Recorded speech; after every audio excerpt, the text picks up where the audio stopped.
everyone. Welcome back to our weekly podcast where we talk about making life simpler and more enjoyable. I'm your host, James, and today we're talking about something we all deal with: distractions. You know, those little things that keep us from getting stuff done. And to help us figure this out, we have Emily with us once again. She's a productivity expert and has some great ideas to share. Emily, welcome back. Hi, James. It's always great to be here. And wow, distractions. What a big topic. I'm excited to dive in and share some tips with your amazing listeners. We're so glad to have you here. Okay, listeners, grab your notebooks or just sit back and relax because we're about to explore some simple strategies to beat distractions and stay focused. Emily, let's start with the big question. Why are we so distracted these days?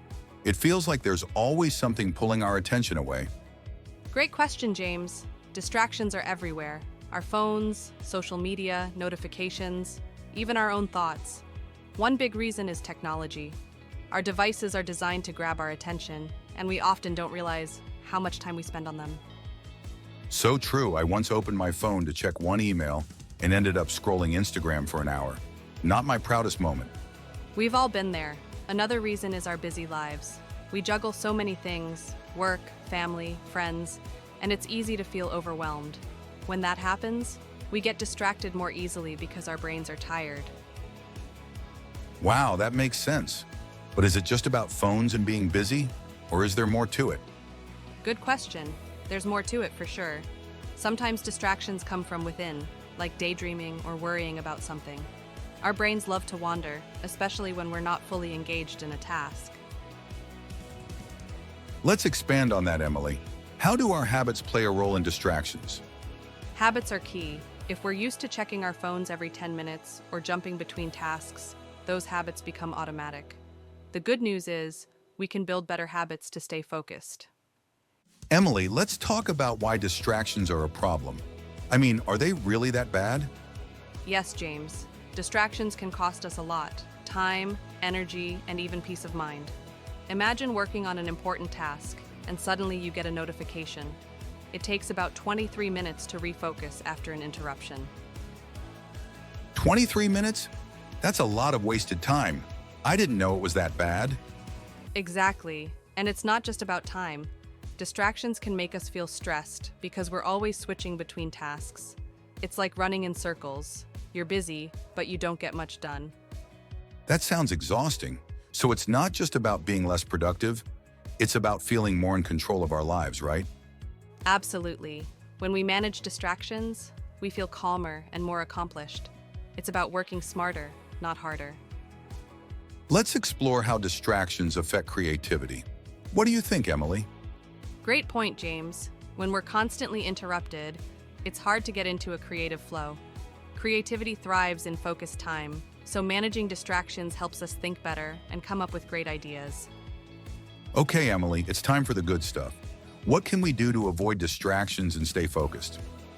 Here are a few simple strategies. Turn off notifications.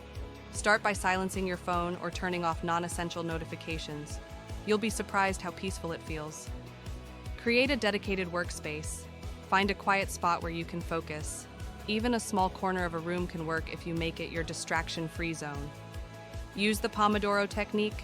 Work for 25 minutes, then take a 5-minute break. It's a great way to stay focused without burning out. I love the Pomodoro Technique. I use it when writing scripts, and it really helps me stay on track.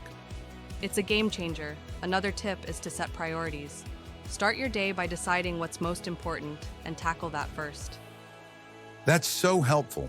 But what about social media? It's such a big distraction for many of us. Limit your time on social media. You can use apps that track your usage or set specific times to check your feeds. And remember, it's okay to unplug. It's not the end of the world if you miss a post. Emily, what about multitasking? Is it a good way to get things done? Multitasking can actually be a distraction in itself. It splits your focus and makes it harder to do any one task well. Try single tasking instead. Focus on one thing at a time and give it your full attention. Can multitasking ever work, though? Or is it completely unhelpful? There are some cases where it works, like listening to a podcast while exercising. But for complex tasks, multitasking can slow you down and lower quality. So, know when to multitask and when to focus. Emily, you've shared some amazing tips, but have you ever struggled with distractions? Oh, absolutely. I used to check my phone constantly, during work, meals, even family time. It was affecting my productivity and relationships. Wow. So what did you do to change that? I started small. I turned off notifications and kept my phone in another room while working. It wasn't easy, but it worked. I also began scheduling breaks to check messages, so I didn't feel tempted all the time. That's inspiring. It shows that even small changes can make a big difference.